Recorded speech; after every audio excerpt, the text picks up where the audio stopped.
कांवड़ यात्रा में क्या करें क्या नहीं, ये गड़बड़ करते ही नाराज हो जाएंगे भोलेनाथ, बेकार हो जाएगा आना जाना।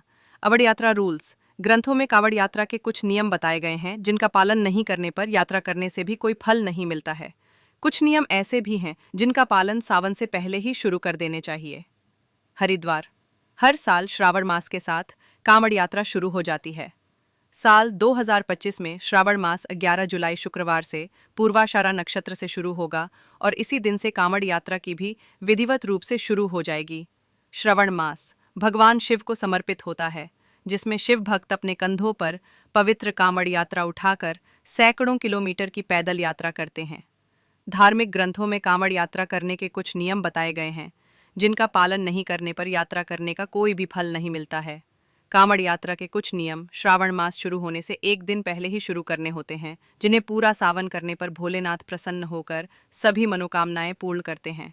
एक दिन पहले से त्याग। हरिद्वार के विद्वान धर्माचार्य पंडित श्रीधर शास्त्री बताते हैं कि सावन का महीना शुरू होते ही कांवड़ यात्रा भी शुरू हो जाती है। साल भर इस यात्रा का बेसब्री से इंतजार करने वाले शिव भक्त कांवड़ कंधों पर उठाकर निकल पड़ते हैं। उत्तर भारत में हरिद्वार कांवड़ यात्रा का प्रमुख केंद्र है, जहां हर साल देश के अलग अलग राज्यों से करोड़ों की संख्या में श्रद्धालु गंगा जल लेने पहुंचते हैं। पंडित श्रीधर शास्त्री बताते हैं कि कांवड़ यात्रा 11 जुलाई शुक्रवार से शुरू होगी। श्रावण शुरू होने से एक दिन पूर्व ही मादक पदार्थ जैसे बीड़ी, सिगरेट, तंबाकू, भांग, स्मैक, शराब आदि सभी नशे की वस्तुएं वर्जित हो जाती हैं। यदि आप कांवड़ लेकर जा रहे हैं तो इनका सेवन बंद करना होगा। कांवड़ यात्रा क्या है? कांवड़ यात्रा भगवान शिव के भक्तों द्वारा की जाने वाली एक वार्षिक तीर्थ यात्रा है। इसमें श्रद्धालु उत्तराखंड के हरिद्वार, गोमुख और गंगोत्री जैसे पवित्र स्थानों से गंगा नदी का पवित्र जल लेकर आते हैं और उसे शिवलिंग पर अर्पित करते हैं। कांवड़ यात्रा कब होती है? कांवड़ यात्रा मुख्य रूप से हिंदू कैलेंडर के सावन श्रावण मास में होती है, जो जुलाई अगस्त के महीनों में पड़ता है। इस दौरान भगवान शिव की विशेष पूजा अर्चना की जाती है। कांवड़ यात्रा 2025 कब शुरू होगी? कांवड़ यात्रा 2025 की शुरुआत 11 जुलाई शुक्रवार से होगी। इसी दिन से सावन मास का भी आरंभ हो रहा है।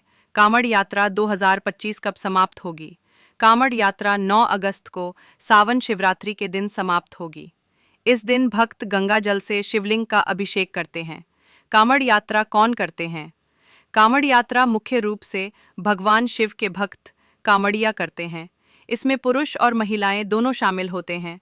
भक्त अपनी श्रद्धा और आस्था के अनुसार अलग अलग प्रकार की कांवड़ यात्रा करते हैं। कांवड़ यात्रा का क्या महत्व है? धार्मिक मान्यताओं के अनुसार कांवड़ यात्रा करने से भगवान शिव प्रसन्न होते हैं और जीवन में सुख, शांति और समृद्धि आती है। कहा जाता है कि इस यात्रा से व्यक्ति के सभी पाप नष्ट हो जाते हैं और उसकी मनोकामनाएं पूरी होती हैं। कुछ मान्यताओं के अनुसार इससे अश्वमेध यज्ञ के समान फल मिलता है। कांवड़ यात्रा के प्रमुख नियम क्या हैं? कांवड़ को जमीन पर न रखना। कांवड़ को कभी भी सीधे जमीन पर नहीं रखा जाता है। थकने पर इसे किसी विशेष स्टैंड या सहारे पर रखा जाता है। संयम और शुद्धता। यात्रा के दौरान मन को शांत रखना, क्रोध, लालच, झूठ बोलने से बचना और ब्रह्मचर्य का पालन करना महत्वपूर्ण है। तामसिक वस्तुओं से दूरी। शराब, तंबाकू, मांसाहार का सेवन पूरी तरह से वर्जित है। अहंकार और दिखावे से बचें। दिखावा करने से बचना चाहिए। समूह में यात्रा। अकेले यात्रा करने से बचें। संगठित रूप से यात्रा करने से सुरक्षा और सहयोग दोनों सुनिश्चित होते हैं। सुरक्षा नियमों का पालन। पुलिस और प्रशासन द्वारा जारी दिशा निर्देशों का पालन करें। कांवड़ की ऊंचाई 12 फीट से अधिक न हो और कोई भी खतरनाक वस्तु जैसे त्रिशूल न ले जाएं। पहचान पत्र साथ रखें और ट्रैफिक नियमों का पालन करें। सात्विक भोजन। यात्रा के दौरान शुद्ध और सात्विक आहार